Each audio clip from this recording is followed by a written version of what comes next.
Welcome to Cartoonist Kayfabe. My name is Ed Piscor. And I'm Tom Scholey. Going to be talking about Frank Frazetta, the living legend at this time. Yeah. He was, at least whenever this book came out. But first, got to let you guys know that we have a Patreon. And at that Patreon, if you will become a King Kayfaber, you are going to have access to all the videos before anybody else. And the book that we're looking at today, I think it's kind of a rarity, man. Going to be hard to get. So the King Kayfaber is going to get first dibs. King Kayfabers also have access to our live stream recording sessions, so even before the video is produced, they're watching us talk about it, and they're going to eBay and Amazon and scooping up all the cheapest copies.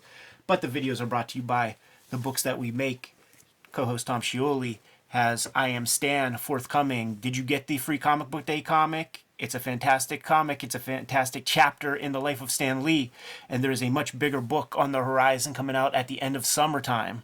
That we will also do a bigger video on when the time comes. Tom is also the artist behind the creator of the Jack Kirby Epic Life of the King of Comics biographical novel that is getting a paperback treatment when the Stan Lee book comes out, man. So congrats on that, Tom. Masterpiece comic. He's also the creator of Fantastic Four Grand Design, artist behind Godland, created American Barbarian, Transformers vs. G.I. Joe, GoBots, all sorts of stuff. Jim Rugg has Street Angel Princess of Poverty forthcoming. It is the companion piece to Street Angel Deadliest Girl Alive trade paperback. You get both of these. You have all of Jimmy's Street Angel comics from the past 20 plus years. He is the creator of Hulk Grand Design and the artist behind Plain Janes. Two big collections coming up at the end of 2023 in time for the holidays. Hip Hop Family Tree Omnibus is going to be hitting the stands and your bookshops, collecting all 4 volumes of Hip Hop Family Tree with an additional 140 pages of material, including lots of artwork that I produced just for this book. There are 3 volumes of X-Men Grand Design out there. Some of them are out of print, so we are collecting all 3 volumes of X-Men Grand Design into a trilogy trade paperback that will be available from Marvel Comics in time for the holidays also. The current project that occupies my time is Red Room. There are 2 trade paperbacks of that out there, The Antisocial Network and Red Room Trigger Warnings, but we're starting off the next round of Red Room comics, started this May. Crypto Killers is the name. Every issue is completely self-contained, so if you see a Red Room comic, give it a shot. If you dig it, grab another issue. Issue 2 should be out in June. There are Jim Rugg variants. I have some variant covers, and special guests always show up when a new issue of Red Room comes out. And without further ado, let's take a look at this handy-dandy little book, man. Frazetta, the living legend. Off the bat, man, don't you feel the Von Baudet in there a little bit? Yeah. I mean, you see, like, just all the people he influenced. So, yeah, Von Baudet, the Max, Sam Keith. You know? Sure, the Wrightsons. Yeah. You'll see Mignola in here. That's one of the things I always think about with Frank Frazetta. He's so important to comics. He's so central to comics. And he has done his share of comics, but, like, his comics work isn't the stuff, you know, it isn't the stuff that is his contribution. It's kind of like he does all this, like, stuff that's just adjacent to comics that is the really influential work. That, it's like, true. You know, I mean, he literally all these guys. Yeah, he literally did invisible comic work on Lil Abner for like almost a decade or something.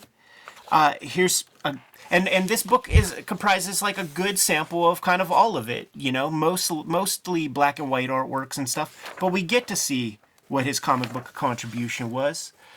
This is one of those books that his wife gave to me, it being very nice because I'm at his gallery space in East Stroudsburg, PA, and I'm getting too close to the paintings, and my fucking nose is setting off the little proximity alerts. The Mission Impossible laser beam. Exactly, man, and she keeps having to run to the little keypad to fucking turn off the alarm, and she's like, "Oh, you really like Frank's work, blah blah blah." And she gave me these books. It's almost like, I don't want to tell you to fuck off and get away from these things, man. I want to be nice, but so maybe if I give you this, you could study these books and not stick your face up against the paintings. Yeah, it's such a great story, and it really makes it special, and like makes just this object, this book itself, this like just really important thing, this connection, this physical connection to Frank Frazetta and the family. When you see these images of him, dude, you realize he draws himself. Yeah. In these comics, like these are damn near reference photos. Yeah, right. In a way, man. Like lean physique with like these muscles that kind of like.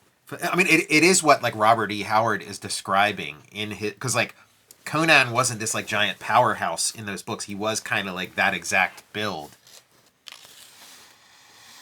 This is a very proto kind of monograph, so there's not so much information to go along with each of the images that we're seeing.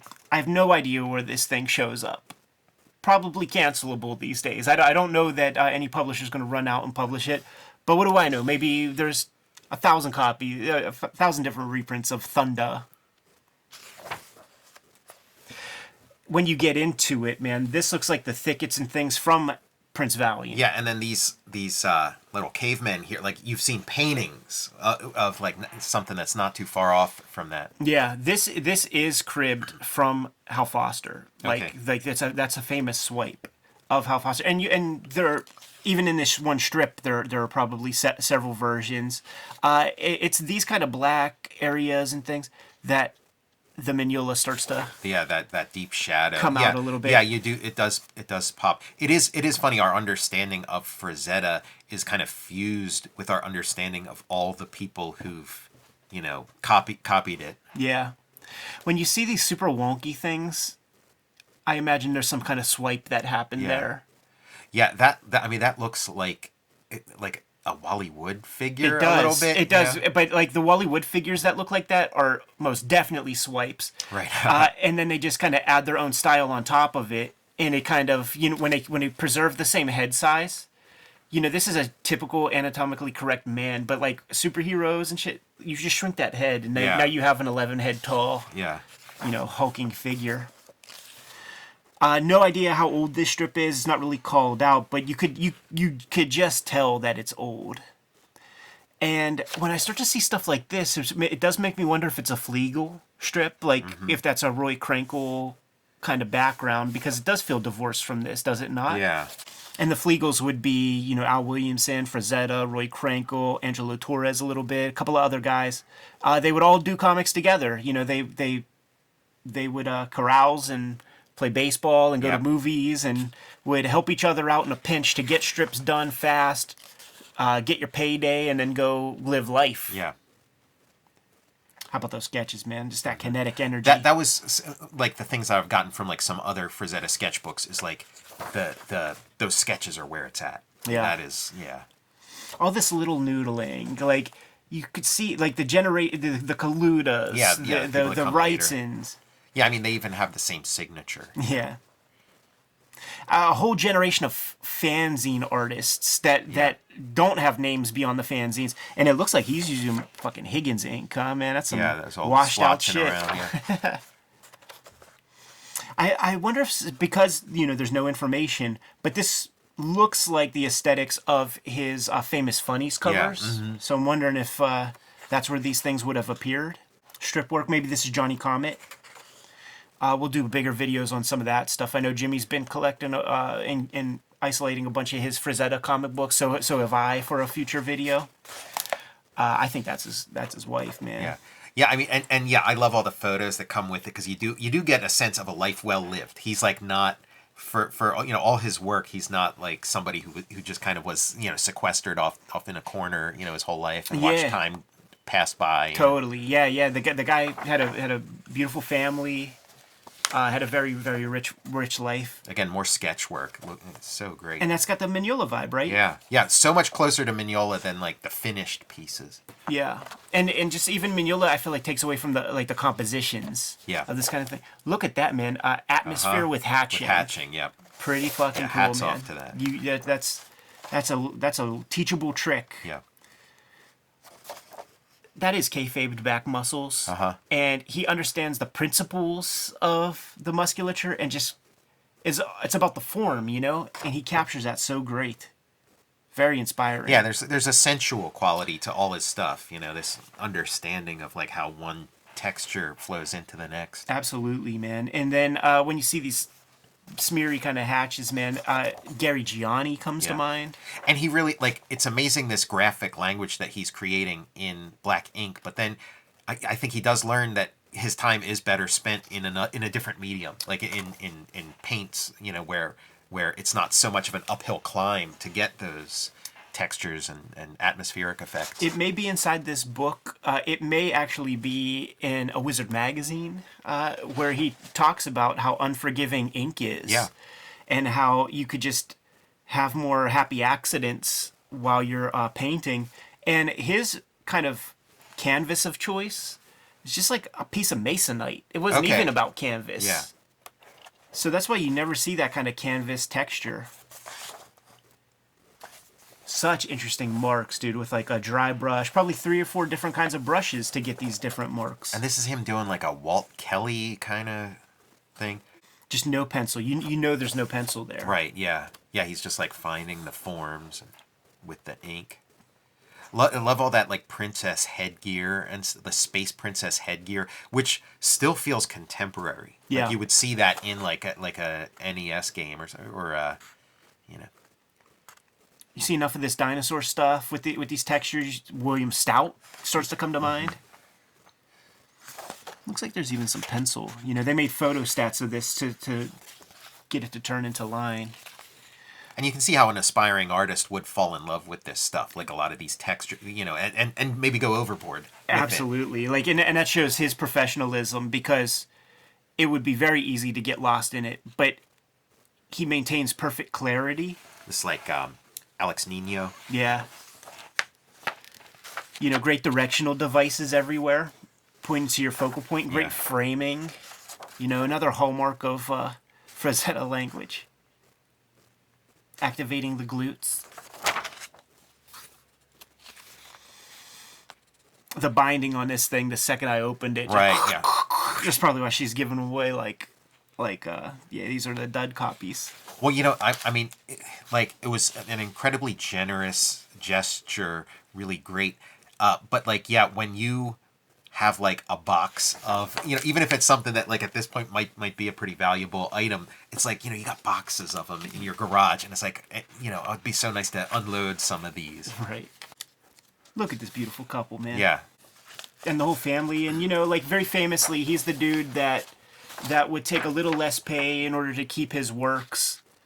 And like, we legit know people who have spent millions of dollars on Frazetta originals. He held on to all of them pretty much in his lifetime. Like, when I went to the East Stroudsburg, PA, to the gallery, I saw everything I wanted to see. Yeah.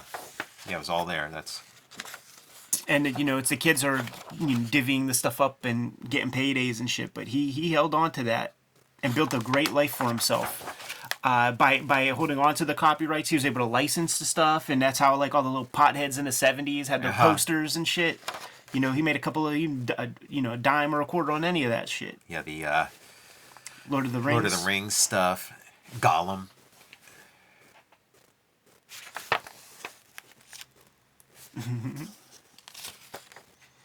So helpful to have some aesthetics to go along with that stuff that you were reading all those years. Sure, huh? yeah. Yeah, I'm just realizing this, like, I never had my Frazetta phase. Like I kind of wish I would have gone through a phase as a kid or whatever where it just never, like, it's so great. Yeah, we got some more Lord of the Rings. This is like a famous scene in Lord of the Rings. Yeah, he kind of codified the language of like the orc aesthetic and the goblin aesthetic. Yeah, and, the teeth and everything, yeah, the shapes and stuff. He really internalized the Tolkien Yeah, verbiage. yeah. Again, it's It created like the whole sword and sorcery, the real aesthetics of sword and sorcery. I think on one episode with Warren Bernard, an early episode with Warren Bernard showing off the pulps, he showed us the first kind of visualization of Conan. Yeah. And it was like Clark Gable with his mustache cut off. Pretty skinny. Yeah, I mean, you see like the Wally Wood Conan cover, and it's not like Conan as we know him. It's like it's Kirk Douglas as Spartacus, right? Yeah, there's Frazetta as I know, John right? Carter. You see him in there.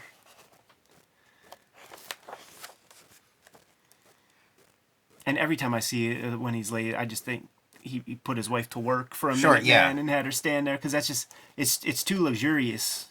You can't kayfabe that. Yeah, I mean, there's... How about the dong shrooms, Yeah. man? Like that lady's about to have a party. That's what this was. She's about to have a party. Oh man, she's gonna have a party with that nose. And I feel like we've seen that comic strip a million times. Like, you know, when he climaxes a sneeze. Yeah, you know, that, I mean, that's Frank Miller, Sin Yellow City, bastard. yeah. Yeah, totally. It's so funny what these guys draw from. You know? Right. They're all such like nerds. You know? Yes, they are, man. I know for a fact that Frank Miller's the biggest kind of Star Trek guy. Yeah, he drew his share of Star Trek covers in the beginning. Is that true? Yeah, some like during the first movie era, he was drawing the like Marvel Comics covers. Interesting lighting exercises he's doing for himself, man, because that looks very accurate. Like he kayfabes his story plenty in is like, Sure, yeah. I never look at reference, yada yada yada, Yeah. but something like that. That's very well observed. Well, he also does a lot of that kind of like magical of like that he's some kind of superhuman that he can like turn invisible and stuff. I hit a baseball so far it disappeared and we never retrieved it. Yeah. You know, go watch Painting with Fire, I believe it's called, man. Yeah, it's like I think of like Uncle Rico from Napoleon Dynamite. It's like that. You know, I threw a football over that mountain. This piece always disturbed me because it really does just look like amputee porn, Interesting. doesn't it? No, I see what it you're bugs saying. me. Yeah. It always bugged me. I would have seen that in like a Wizard magazine or something. There he is living his best life. Yep. Handsome motherfucker, man. Mm-hmm. Like when you see a dude like this and he's as good at art as he is, Right. it makes you question a lot of stuff. Yeah. Because like there's got to be something to that kayfabe. Because this is a guy who's living his life, man. Yeah. He's managing to fit in this whole like very rigorous Skill set. career and stuff, and then he's also he's you know, like an athlete or whatever. Totally. There's Clint Eastwood, you know, again, like he could be his stand-in. Totally. You know. Totally, man. There it is, a little reference. Ain't shying away from that a little bit. And then you know, this guy Stallone steps right out of a Frazetta painting. You know? Dude, with that fucking Conan painting in the back, huh? Yeah. George Lucas at the Frazetta estate. That Nice. says a lot. Yeah. That says a lot. Yeah, man. If you make a Star Wars movie that looks like a Frazetta painting, they haven't done it yet, but you got something there. It ain't Master of the Universe. Yeah, right. Yeah, that's close. Yeah. Doing stationery for Bo Derek. And look at that with his K-Swiss. Is that K-Swiss? His 4K Swiss? Super fun, man. Yeah, really great. There it is. A little better close-up of that famous Conan painting. Yeah, we've seen it in color. And what's interesting about this stuff, Ralph Bakshi talks about it in that Painting with Fire documentary, where he says that, like, when you go to the museum and you look at the actual artwork, it isn't how you remember it, and it's not like mandala effect. He still fucks with his paintings. Yes, and Lucas talks about that too. Like when you have a painting and it's still in it's not finished until someone takes it out of the hands of the artist. So that medium, that oil-based medium, is still working. You can reactivate it. You know? Yeah. And he did. Yeah. And I think I bring it up because I think even specifically it is this painting, and I think this arm. You know, I do have the old paperbacks. Let me just let me pull something out. Yeah, that's great. And see if we can do a quick comparison. There we go. Bear with me. Yeah, I'm It's seeing way differences. different. Yeah, seeing differences already, and it's the same The painting. face. Yeah, the face is totally different. He's refucked with that. Yeah, man, just that Higher idea contrast. of like an oil painting as like a living thing, you know? Absolutely. Wow, that's cool, man. Never thought to compare. Yeah. Super rad. Yeah, you're seeing like his shoulders arch, his head's coming down a little more. It is. Yeah, the face has way more fidelity in sort of this later version. And it says 74, but I'm sure this is like before 74. Yeah, 66. Lancer Bolt, Oh, yeah, there it is. 1966. Boom. Yeah, so like, it's the same. It's all the Yeah. stuff is there. He just put the bow on it. Mm-hmm. Said he was done in 74, so like almost 10 years later. Super interesting. There it is, man. The man. Yeah. Frank Frazetta. living legend. Rest in peace. Let's get out of here. Kayfabers, Okay. like, follow, subscribe to the YouTube channel. Hit the bell so that we can notify you when new vids are available. Vids are brought to you by the books that we make. Tom has I Am Stan, biocomic about the life of Stan Lee, coming out at the end of summer. It's going to come out hardcover, softcover. And Jack Kirby, The Epic Life of the King of Comics, biographical comic that Tom put together. It's going to get a paperback edition at the same time. And so if you slept on it the first time, go get that paperback joint. Tom, you are the creator of Fantastic Four, Grand Design, American Barbarian. What are some of the other comics? Godland, GoBots, Transformers vs. G.I. Joe, Satan Soldier. Yes, sir, man. We did a video on that. Yeah. Hip Hop Family Tree Omnibus forthcoming in 2023, just in time for the holidays, doing 2 big collections. This is going to comprise of the 4 volumes of Hip Hop Family Tree, 140 pages of additional materials, and there is going to be a collection of the X-Men Grand Design Trilogy. Some of those volumes have been out of print, so we're ganging all those up together to collect them and put them out into the universe. Red Room is my current focus at the moment, and issue 1 of Crypto Killers is out in the wild. This is the cover to issue 2 that's going to come out in June. Murder on the Dark Web for Fun and Profit is the name of the game in Red Room. 2 trade paperbacks of Red Room are out there in the wild as we speak. The Antisocial Network and Red Room Trigger Warnings. Jim Rugg has Street Angel Princess of Poverty forthcoming. It is a companion piece to Street Angel Deadliest Girl Alive. You have both volumes of Street Angel comics. You're going to have all 25 years worth of Street Angel comics that have been created. Jimmy is the creator of Hulk Grand Design and the artist behind Plain Jane's. We have comics that we need to go draw. So Tommy, give them those marching orders so that we could be on our way. Make more comics.